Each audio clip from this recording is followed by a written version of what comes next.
വക്കം മൗലവിയുടെയും മുഹമ്മദ് അബ്ദുറഹ്മാൻ സാഹിബിന്റെയും പേര് പറഞ്ഞുകൊണ്ട് മുജാഹിദ് പ്രസ്ഥാനത്തിന്റെ ചാനൽ ഉപയോഗിച്ചുകൊണ്ട് ഈ തോന്നിവാസം നടത്തിയിട്ട് സമൂഹത്തിന്റെ മുന്നിൽ നെളിഞ്ഞു നിന്നുകൊണ്ട് ഞങ്ങളത് ചെയ്തു എന്ന് വിളിച്ചു പറയുകയും അതിന്റെ പേരിൽ അഭിമാനം നടിക്കുകയും ചെയ്യുന്ന മടവൂരികളെ, ഏത് നീതിയും ഏത് ന്യായവും ഏത് ഇസ്ലാമുമാണ് നിങ്ങൾ സംസാരിക്കുന്നത്? ഇനി അതുകൊണ്ട് അവസാനിച്ചോ? റിസാല എഴുതി. നമുക്കറിയാം, നമ്മുടെ ലോണിന്റെ പേരിൽ വലിയ വിവാദത്തിലായ ഒരു ചങ്ങാതി അവരുടെ സംഘടന നടത്തുക, അവരുടെ ആശുപത്രി കേസുമായിട്ട് ബന്ധപ്പെട്ട് വലിയൊരു പലിശ കേസൊക്കെ വന്ന് അതെങ്ങനെയൊക്കെ ആയിപ്പോയ ആ ചങ്ങാതിയുടെ നേതൃത്വത്തിൽ നടക്കുന്ന പത്രം റിസാല അല്ലേ? ആ റിസാലയടക്കം എഴുതി എന്ത് എന്റെ കണക്കുകൂട്ടലുകൾ മുഴുവൻ പിഴച്ചു ഹുസൈൻ മടവൂര്. സുബ്ഹാനല്ലാഹ്, അത് ശരിയാ, പിഴച്ചുപോയി. പിഴച്ചാൽ എന്താ ചെയ്യേണ്ടത്? തൗബ ചെയ്യണം, ഖൗമിനോട് പറയണം പിഴച്ചുപോയി, അതുകൊണ്ട് നല്ല വഴിയിലേക്ക് മടങ്ങി വരണം. എന്നിട്ട് ഹുസൈൻ മടവൂര് കണക്ക് പിഴച്ചു എന്ന് പറയാ. എന്നിട്ട് ഹുസൈൻ മടവൂര് ഒരു ചോദ്യം അത് ചോദിക്കണം, എന്നറിയോ? വേണ്ടപ്പെട്ടവരാ പറയണം, അതുകൊണ്ട് അവിശ്വസിക്കാൻ തരില്ല. അത് സുന്നികളില്ലെന്നും പറയരുത് കേട്ടാ. നമ്മുടെ ഹുസൈൻ മടവൂര് സാഹിബ് ആദ്യം അഭിമുഖം കൊടുത്ത അല്ലിർഫാദിന മുജാഹിദ് പ്രസ്ഥാനം പെടുത്തിയിട്ട്, പിന്നെ സെൻസിങ് പുറകിൽ ഒക്കെ അഭിമുഖം കൊടുത്ത ആളുകൾ തന്നെ, വേണ്ടപ്പെട്ട ബന്ധുക്കൾ തന്നെ പറയണത്. എന്താ പറയുക കേട്ടോളൂ? 10 വർഷത്തേക്കുള്ള ഫണ്ട് തങ്ങളുടെ കൈവശമുണ്ടെന്നും യാതൊരു ആശങ്കയും വേണ്ടെന്നും മാനേജ്മെന്റ് നിരന്തരം ഉണർത്തിയിരുന്നതായി ഷിബു ടി ജോസഫിനെ പോലുള്ള മുൻ വർത്തമാനം പത്രപ്രവർത്തകർ പറയുകയുണ്ടായി. അത് ശരിയാണെന്ന ചോദ്യം.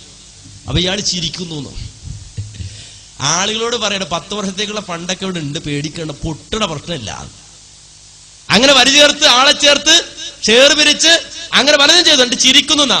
എന്നിട്ട് അതെനിക്കറിയില്ല, അങ്ങനെ പറഞ്ഞിട്ടുണ്ടെന്ന് എനിക്കറിയില്ല. പിന്നെ ഒരു മോട്ടിവേഷൻ എന്ന നിലയിൽ അങ്ങനെ പറഞ്ഞിട്ടുണ്ടാവാം, അങ്ങനെയൊക്കെ പറഞ്ഞിട്ടുണ്ടാവാം. പത്രം വളരെ ദുർബലമാണെന്നും അത് നടത്തിക്കൊണ്ട് പോകുന്നതിൽ ആശങ്കയുണ്ടെന്നും ആരെങ്കിലും പറയുമോ? പത്രം മോശാണ്, ആളില്ല, പൈസ ഇല്ല, പണമില്ല എന്ന് ആരെങ്കിലും ഉള്ള വെടി മുഴുവൻ പറഞ്ഞുതാ. കിട്ടിയ തക്കത്തിലുള്ള വെടി മുഴുവൻ കത്തിച്ചു. എന്നിട്ട് നാട് നീളം നടന്നു വഞ്ചിച്ചു. ഒരു ദുനിയാവിൽ കണ്ണുകൊണ്ട് കാണാവുന്ന വഞ്ചന, ആ വഞ്ചനയുടെ ചരിത്രം വർത്തമാനം വിളിച്ചു പറയുമ്പോൾ, ഓ മടവൂരികളെ, ഞങ്ങൾ മടവൂരികളാണെന്ന് വിളിച്ചു പറയാൻ നിങ്ങൾക്ക് ലജ്ജയില്ലേ? നാണല്ലേ നിങ്ങൾക്ക്? അല്ലാഹു സുബ്ഹാനഹു വ തആല അഭിമാനം മനുഷ്യന് തന്നതല്ലേ? ഇത് കേട്ടോ. ഇനി കേരള ശബ്ദത്തിന്റെ കഥ, അതിന്റെ സനത് ഇപ്പൊ ഞാൻ വായിക്കണില്ല, വേണ്ടി വന്നാൽ ഇവിടെ ആരെയും വരികയാണെങ്കിൽ ആ സനത് വായിച്ചു തരാ. പഴയൊരു കഥ നമുക്ക് പറയണ്ടേ? ആയിക്കോട്ടെ. ആ കേരള ശബ്ദത്തിന്റെ ഏറ്റവും ലേറ്റസ്റ്റ് പതിപ്പാണ്, പുതിയ പതിപ്പ്. അതിലും നോക്കുമ്പോ വർത്തമാനം ശരിക്കുണ്ട്, അതിലും വർത്തമാനം ഉണ്ട്. വർത്തമാന കുരുക്ക് എന്നാ. സുബ്ഹാനല്ലാഹ്, മടവൂരി കുരുക്ക് എന്നാണ് അതിന്റെ പേര്. വർത്തമാന കുരുക്ക്. വക്കം മൗലവി ഒരു കുരുക്ക് ലോകത്തിനുണ്ടാക്കിയിട്ടില്ല, KM മൗലവി ഉണ്ടാക്കിയിട്ടില്ല.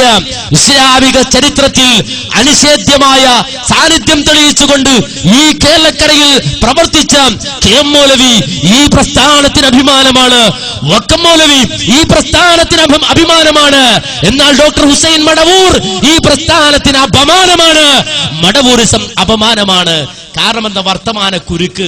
വർത്തമാനം ദിനപത്രത്തിലെ മാധ്യമ പ്രവർത്തകർ കടക്കണിയിലും ജപ്തി ഭീഷണിയിലും 10-60ഓളം വരുന്ന ആളുകളെ കൊണ്ട് വർത്തമാനത്തിന്റെ പേരിൽ ലോൺ എടുത്തിട്ട് ആ ലോൺ പോലും അടക്കാതെ, അവർ അധ്വാനിച്ച കൂലി പോലും കൊടുക്കാതെ ആ പാവങ്ങൾ ജപ്തി ഭീഷണിയിലും അതുപോലെ നാളത്തെ പകലുകളും രാത്രികളും ആ ജയിലിൽ കഴിയേണ്ടി വരുമല്ലോ എന്ന വേദനയിലും കഴിച്ചുകുട്ടിയാണ്. എന്നിട്ട് മൂപ്പര് കോട്ടിട്ടിരിക്കുന്ന ഫോട്ടോ, ആര്? ഹുസൈൻ മടവൂര് കോട്ടിട്ടിരിക്കുന്ന ഫോട്ടോ. ആ ഫോട്ടോ കൊടുത്തിട്ട് എന്തായാലും കൊടുത്തിരിക്കുന്ന വർത്തമാനം, ഇസ്ലാമിക മതവിശ്വാസികൾക്കിടയിൽ പുരോഗമന വീക്ഷണം പുലർത്തുന്നവരെന്ന് പൊതുസമൂഹം വിലയിരുത്തുന്ന, നെറ്റിയിലെ വിയർപ്പുണങ്ങും മുമ്പേ കൂലി നൽകണമെന്ന ആപ്തവാക്യം ബോധവൽക്കരണ വേദികളിൽ പ്രഖ്യാപിക്കുന്ന മുജാഹിദ് വിഭാഗത്തിന്റെ നിയന്ത്രണത്തിലുള്ള ഒരു മാധ്യമ സ്ഥാപനത്തിലാണ് ഈ വിധം കാഴ്ചകൾ അരങ്ങേറുന്നതെന്നാണ് ഏറെ വിചിത്രം. സുബ്ഹാനല്ലാഹ്, സമ്പാദിച്ചു തന്ന പേരാ. മടവൂരികൾ മുജാഹിദ് പ്രസ്ഥാനത്തിന് പേര് സമ്പാദിക്കുകയാണ് പോൽ. നിങ്ങളൊന്ന് ആലോചിച്ച് നോക്കൂ. ഇതിനെ തകർക്കാൻ ആരോ എവിടെ നിന്നോ അച്ചാരം വാങ്ങിയിട്ട് ഈ സമൂഹത്തിന്റെ മുന്നിൽ പരസ്യമായി വഞ്ചനയുടെ കഥയുമായി ഇറങ്ങിയിട്ട് വഞ്ചനയുമായി ഇറങ്ങിയിട്ട്, ചതിയുമായി ഇറങ്ങിയിട്ട്, പരസ്യമായി ഇത് തെളിയിച്ചിട്ട് അവസാനം ഇപ്പോ സിനിമ ഇറക്കിയിട്ട് തൃശ്ശൂരിൽ നിന്ന് പ്രഖ്യാപിക്കാണ്, തൃശ്ശൂർ നടത്തിയ പൂരത്തിൽ നിന്ന് പ്രഖ്യാപിക്കാണ്. എന്ത്? അത് ഞങ്ങൾ പരീക്ഷിച്ചുകൊണ്ടിരിക്കുകയാണ്, പുതിയ പുതിയ അടവുകൾ ഞങ്ങൾ പരീക്ഷിച്ചുകൊണ്ടിരിക്കുകയാണ്.